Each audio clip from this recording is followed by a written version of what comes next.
Hello, this is a demonstration on how to complete the IM Plus CANS treatment plan. I'm starting off here with a test client. This client is 13 years of age, but it could be any age that a lot of these same principles or practices will apply. What I'm going to do is I'm going to go into the IM CANS lifespan first. As you know, that what we want to be able to accomplish is that there needs to be a golden thread from the referral concern or symptoms that someone comes in with to what happens in the assessment, to the diagnosis, to the recommended services, and to every service that is provided from the treatment plan as well. So what I've done is I've not completed all of this form. I have only completed the summary of prioritized CANS needs and strengths. This is needed for when we're doing the IM Plus CANS treatment plan. And remember, these are integrated tools. Even though on ClaimTrack or Remarkable Health that we have these as different forms, they are made to be integrated together. And so I might have some trauma needs that are there. I might also have maybe some treatment target needs with anxiety, depression, and oppositional behaviors, maybe some anticipated outcome needs, which might be family functioning, social functioning as well as what are some centerpiece strengths of mine. So I might have family support, but strengths to build might be natural support. So that may be a weaker area in the areas of strengths. And this is relevant, and those come specifically from items earlier on in the IM Plus CANS. And this is relevant because we're going to use that in building our treatment plan.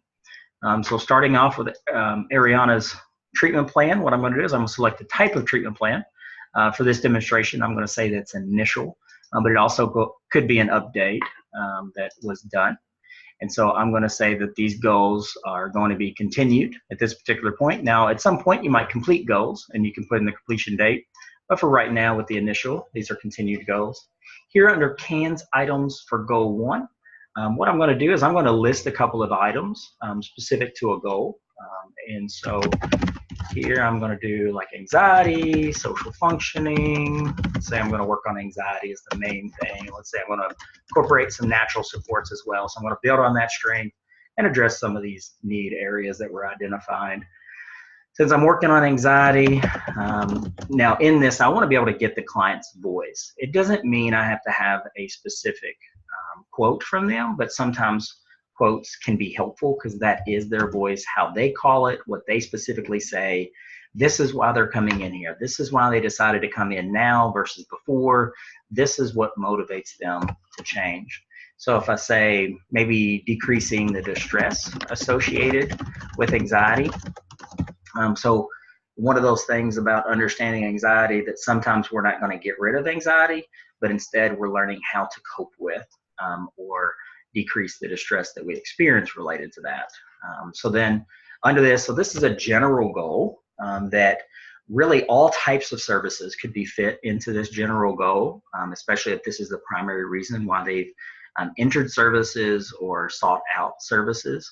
And then under objectives, maybe I'm going to have something a little bit more specific. And what I want to do is I want to pull up a little tutorial here on SMART goals or objectives. And so here we want to be more specific, like what do we want to accomplish, who's involved, we want to measure it, how much, how many, how will we know when we've accomplished that objective? If we leave it open-ended, it almost seems like we never accomplish it. And it's okay to be able to accomplish one objective before even the 6 months is up. And then to add another one as if we're stepping closer to. Making it attainable, how can the goal be accomplished? Is it realistic for this particular client? And do they feel confident about it? Is it relevant? Does it seem worthwhile? Is it something that might be a crisis today, but may not be an issue 3 months from now? Do they have control over this? Do they have the ability to really make this change? Are they the right person? And so sometimes with children and adolescent services, it might be the perception of the caregiver or the teacher that might be more important in some of these goals than maybe the youth. And so we decide who is the right person in this. Time bound. So when does it end? Where will they be 6 months from now? These are just a couple of questions that can help guide this process. So as an example, to decrease the stress associated with anxiety is an overarching goal. One objective might be to reduce the number of panic attacks from 1 time per day to 1 time per week. And so, and let's say it's going to be within 3 months. And so you can see I'm using a little bit of shorthand here, and that's okay to do. Develop a plan maybe to recognize some of the top anxiety provoking situations and strategies to use in those situations. So it's really like a relapse plan or a maintenance plan or an anxiety management plan there. So developing the plan is the objective. Reducing the number of panic attacks is the objective here. And then maybe I'll add one more. Maintain an average mood of 7 out of 10. Sometimes clients come in and they say, well, I'm in a really good mood right now. I really just want to stay there. Knowing that it's still going to be hard to be able to maintain some of that change or some of that positive mood. And we know anxiety is tied with depression. Sometimes clients will say they want to work on anxiety, even though we might have identified depression in the IM plus scans. Some of our clients are complex and we can't afford or have the time to be able to target everything. So we want to hit some things stronger than others. And so that comes with the treatment planning process and then the conversation on prioritizing the needs and strengths in the areas that they want to target. So then let's say I'm going to do another goal, goal to completed date. There's not a completion at this point, but for this 13-year-old, let's say they're a little bit younger or something like that. I'll do something about family. I'll create the goal first. So improve, let's say the family says this, improve, relationships within the family. And so this is a specific goal that they've said this is what they want. Maybe some of the things, family functioning was an area of need, oppositional was an area of need, and then natural supports might be another area that as we build natural supports, it may be able to help the family a little bit more. And again, natural supports are those who are not paid individuals. And so how can we develop these natural supports, neighbors and extended caregivers or extended family members, other community members to be able to help support the needs of the family or the individual. And so to improve relationships with the family, let's think of a couple, let's say we're going to decrease arguments from 5 times per day to 3 times per day. In 3 months. And so as you can see, oftentimes people will want to go to 0, and you might say, all right, you're at 5 times a day. Do you prefer to go to 0? And I understand that. Do you think that in 3 months, do you think we'll be at 0? And then they might say, no, probably not. Honestly, what ends up happening sometimes is that people will drop out of services early on because their goals are maybe not relevant anymore. That once you get to maybe 1 or 2 arguments a day, that's tolerable enough that those aren't goals to be addressed any longer. So that would be considered completed for them. And then other times you may want to reassess 3 months from now or 6 months from now that even though it's at 3 times a day and that was success for the past 6 months or 3 months, that now maybe they want to get to like 1 or 2 times a day. And so it's almost like stepwise goal development or objective development. Let's say we're going to decrease tantrums, and let's say that's what mom calls it. The teen calls it emotional meltdowns. So we're going to use both of those words here to 3 times per week. Sometimes when you're talking to families, they might be able to give you, or individuals, they might be able to give you like, this is how often it's happening now, and then this is where I want to go. Sometimes they don't really know that. They just know where they want to go. And so if they want to go to 3 times per week, then that's what we're going to do. And then another goal, and as we're talking about increasing natural supports and family support using that strength, is to increase one-on-one time with family members to 6 times a week. All right, so in summary here, we've got a couple of goals. So the first goal is decrease the stress associated with anxiety. This is addressing these CANS items with 3 objectives that are measurable objectives underneath. And then there's another goal, which is this goal, improve relationships with the family, addressing these CANS items, and with these 3 measurable items as objectives. Oftentimes you can just do 1 or 2 goals.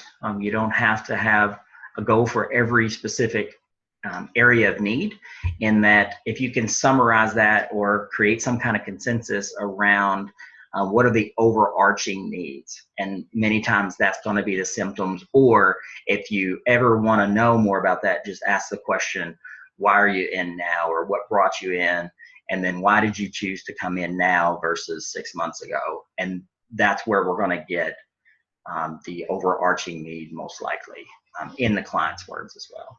So now we get into the service section, and here we want to have a service type for every goal. This is a little bit more challenging, but bear with me as I kind of go through this. What we have is that we are able to select a goal, and then under the service type, you can see there's the guide here for therapy, counseling, TC, community support team, et cetera, et cetera. So we're going to use that.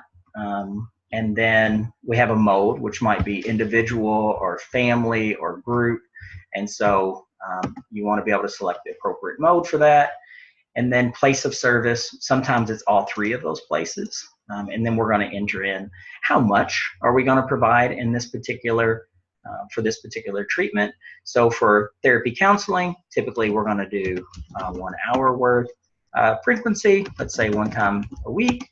Duration, as we're going to do this for 6 months. And then who is the staff member that's responsible for that. So as I move through, I'm going to select OK. I'm going to add another item. And what we want to be able to do is every one of the goals, we want to create the same pattern. So community support might be another one. Individual might be one of the service types. It could be in the office or at home. And then with community support, maybe it's 30 minutes instead. And we're going to do this 1 time per week. And then it's happening for 6 months. And the staff member is still going to be responsible for that. Can add other items. Like in this particular one, I'm still working on anxiety. Service type might be community support as well, but this time I'm going to do some group work. And let's say that's in the community or in the office. And in that group work, it is 1 hour, frequency being 1 time per week, and duration for the next 6 months. And let's say another staff member will be doing that group. And so we're going to have that responsible. Doesn't mean that I won't be doing that group sometimes, or that I can't bill that service. It's just who's the main staff member that's responsible for it. So still working on the anxiety goal. As I move down, some of the other, so case management mental health might be another service that might be provided. And this could be in multiple locations as well. 15 minutes. Frequency, 1 time per week. Duration is 6 months. And let's say Michelle Plunk will be the person who's going to be primarily responsible. Again, doesn't mean I can't do case management mental health as well. All right, still working on goal 1, still working on anxiety. The other thing I want to be able to do is client-centered consultation. In this, I could do it from multiple settings, and I want to be able to converse with other professionals that are providing services, but I expect it'll probably take about 15 minutes, and I might do it 1 time per month, let's say, and the duration being 6 months. And it will be specifically me, but then Michelle and Stacia will most likely be providing those services as well. And then let's say for goal 1. We're also going to be adding certain things in here, such as psychiatric medication monitoring, and so might be individual, and that is probably going to be occurring in the office. And let's say the amount is 15 minutes, frequency is 1 time per month, duration is for 6 months, and let's say that Wanda Skates will be doing this particular service. And so then we're going to have a couple of other things, psych med training as well. And I'm working on anxiety goals, so psych med training is still very important within anxiety, especially if they're getting the psychiatric services from us, that is. So let's say it's another 15 minutes. Let's say it's 1 time per week or per month. And it's going to be for 6 months. And again, Wanda Skates will be doing that. Now, if we have a psychiatric provider that is doing like psychiatric med management as an example, then we might put that person in here, like Dr. DeBoscas is a telepsychiatrist. So we might put that person in there, and like you saw, you can click on any of these and edit them. Now to goal 2, and this is one of the reasons why we don't want to have 5 or 6 goals. That could be very overwhelming to be able to do so many. But let's go ahead and do therapy counseling. Individual can be in multiple locations. Here, the amount is still 1 hour, frequency 1 time per week, duration is 6 months, and this staff member will be responsible for that. Now I'm going to go and I'm going to do the same thing for goal 2, if I have that. If you remember, goal 2 was about family functioning and improving relationships, and so I might have therapy counseling. Maybe it's going to be specifically family. It can be in multiple settings, and it's 1 time per month. That there's family therapy as well, and the frequency being, the amount being 1 hour. Sorry, 1 time per month for 6 months. And let's say that Elena Colors will be doing functional family therapy with this family as well. So then she'll be the responsible person. And I'll do one more goal just to kind of finish it off. And let's say for family functioning, that one of the things that we'll want to make sure that we're accomplishing is to make sure that they are getting good supports from case management mental health specific to improving family functioning and natural supports in the environment. And so let's say this is 15 minutes worth, 1 time per week for 6 months.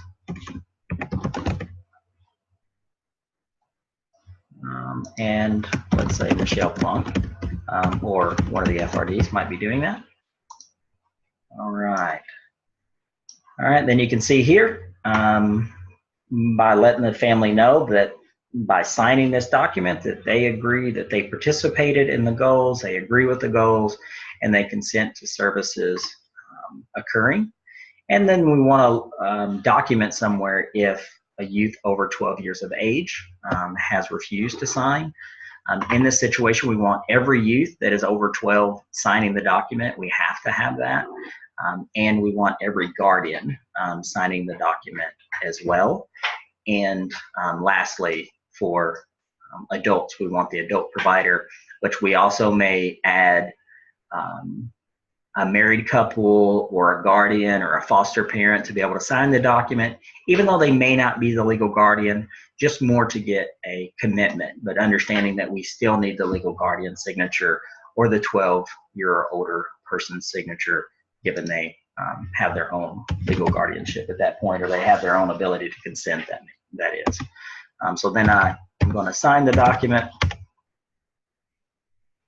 And at this point, as you know, this is the signature page for all of the IM Plus scans. So at this point, what I want to be able to do is make sure that I get the client signature as well, have them sign, add any other caregivers that might be involved, or other people that are significant to the treatment services.